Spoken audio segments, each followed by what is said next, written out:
Salut, je suis super contente de te retrouver pour ce nouveau rendez-vous de la bulle hypersensible. Aujourd'hui, j'ai envie de te parler de la relation entre entrepreneuriat et sensibilité et plus particulièrement des aspects un petit peu négatifs de l'hypersensibilité ou du moins des choses sur lesquelles c'est important que tu fasses attention pour mieux vivre ton hypersensibilité dans ton quotidien d'entrepreneur. Alors avant de commencer, j'ai envie de te dire que l'hypersensibilité, elle a d'énormes atouts pour toi dans l'entrepreneuriat et je vais en parler dans une prochaine vidéo. Mais aujourd'hui, j'avais envie de te parler justement des aspects un petit peu moins sympas parce que si je suis honnête avec toi, évidemment, l'hypersensibilité, ça peut avoir des petits côtés pas très cool quand on est entrepreneur.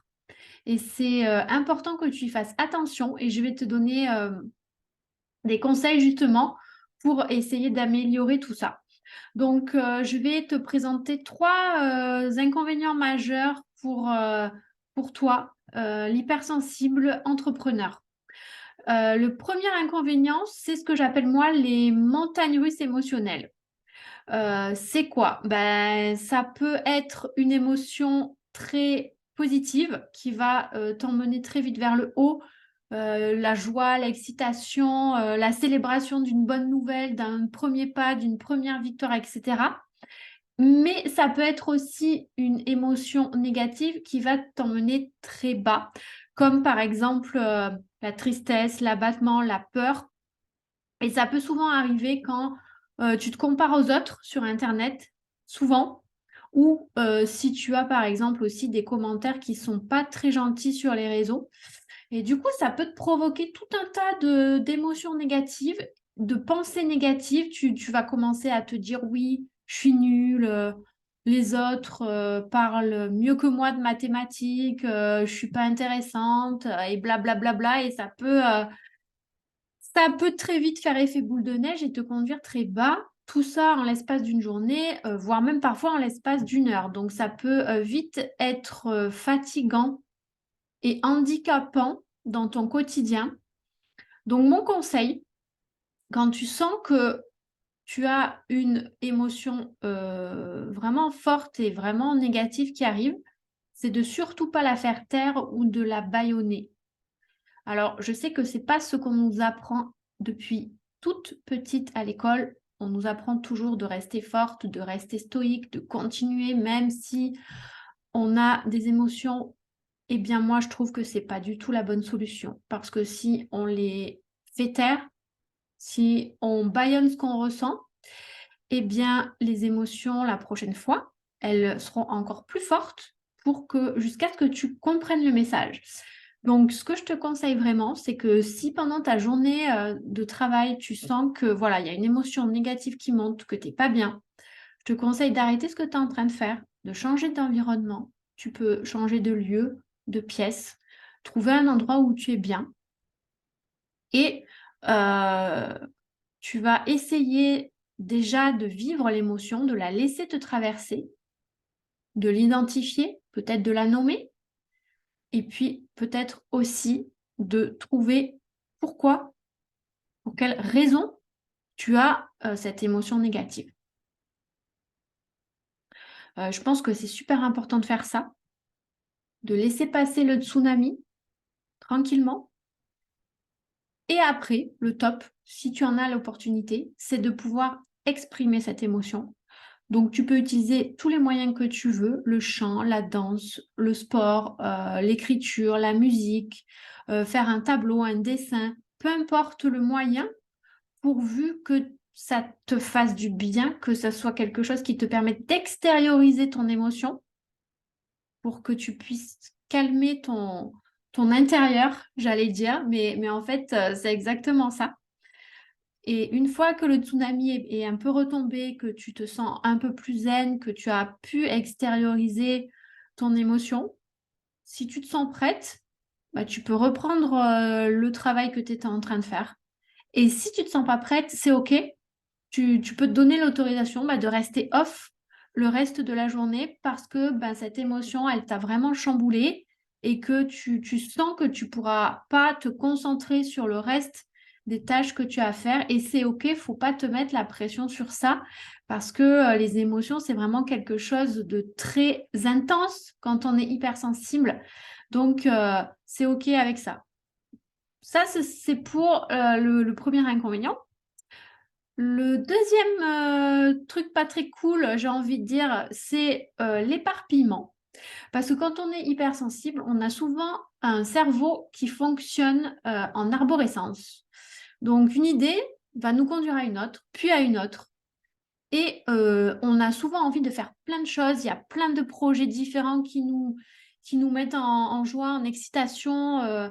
Et du coup, eh bien, on a du mal à prioriser. On a du mal à définir nos objectifs, à savoir ce qu'on veut vraiment faire et à rester focus dessus. Et surtout, on commence plein de choses. On commence 1, 2, 3, 4 projets. Et puis généralement, on ne va pas au bout. On ne les concrétise pas. Et c'est dommage.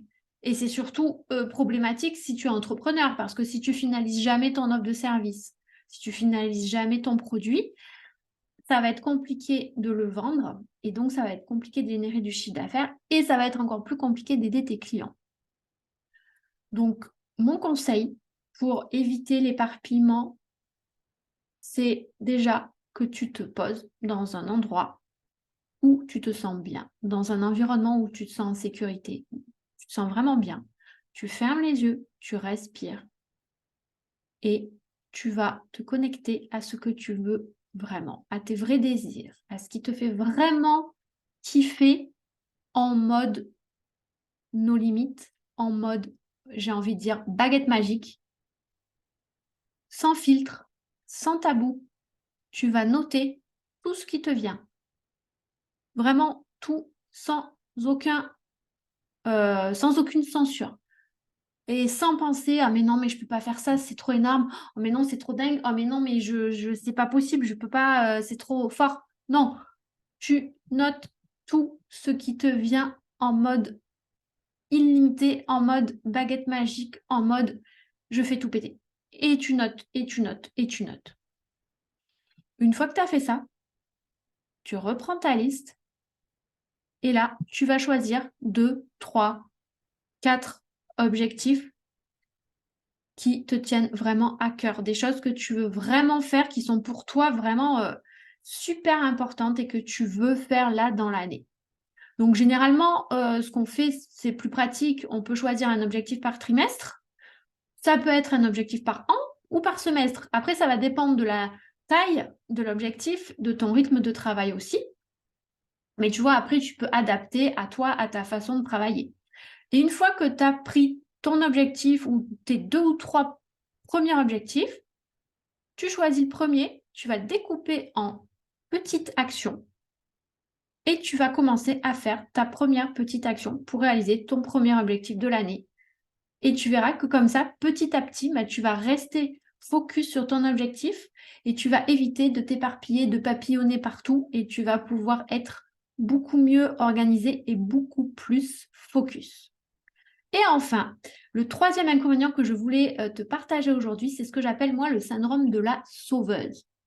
C'est quoi le syndrome de la sauveuse? Et quand on est hypersensible, on a souvent envie d'aider les autres parce que l'entraide, c'est une valeur vraiment forte généralement chez nous. Et on a envie de sauver tout le monde. C'est pour ça que je dis le syndrome de la sauveuse, entre guillemets, parce que tu as envie d'aider tous tes clients, tu te donnes à fond, tu es sur tous les fronts, tu fais des offres ou des produits pas chers, voire même tu proposes des choses gratuites, beaucoup. Et moi, je l'ai fait et au final, en fait, tu penses pas à toi. Et du coup, tu t'épuises. Tu perds en énergie, tu perds en motivation. Et c'est pas bon pour ton business parce que ton business, c'est toi. Donc, si toi, tu vas pas bien, ton business, il peut pas aller bien.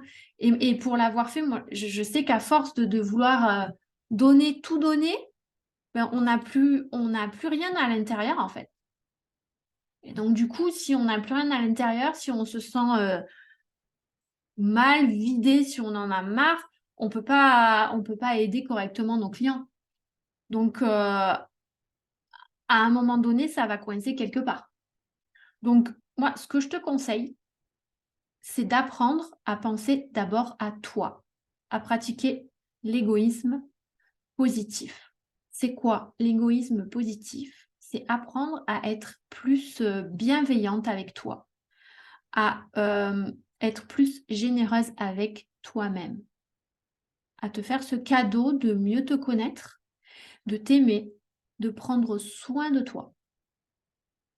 Il n'y a que comme ça que tu pourras pouvoir ensuite prendre soin des autres et dans le cas des entrepreneurs, bien sûr, d'aider tes clients en fait. Donc moi, je ne l'ai pas fait pendant longtemps et à un moment donné, j'ai pris conscience que ça ne pouvait pas durer parce que j'étais, comme je t'ai dit, j'en pouvais plus en fait nerveusement, physiquement, j'étais pas bien du tout. Donc j'ai pris conscience qu'il fallait que je prenne d'abord soin de moi. Donc, c'est ce que je te conseille de faire. Alors, ça peut prendre n'importe quelle forme. Tu peux aller à la mer, lire un bouquin, aller voir un film, écouter de la musique, faire un dessin, aller te balader dans la forêt, peu importe.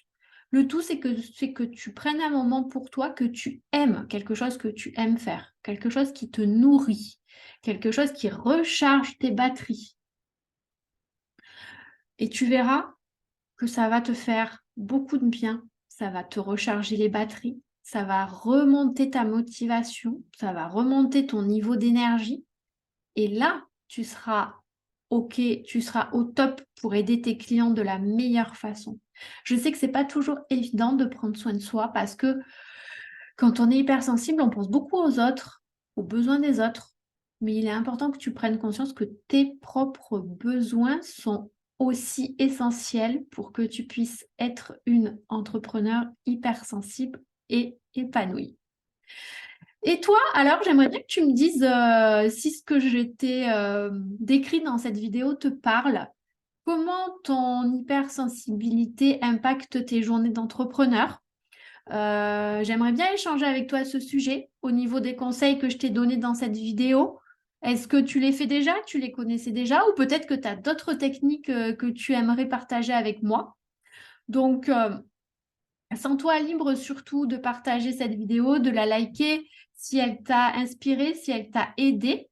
Et puis, si tu as envie d'en savoir plus, si tu as envie de me poser des questions, tu peux laisser un commentaire sous cette vidéo ou tu peux m'envoyer un message sur les réseaux et puis je me ferai un plaisir de discuter avec toi sur ce sujet qui est vraiment super top, l'entrepreneuriat et l'hypersensibilité. Je crois que je pourrais en parler pendant des heures.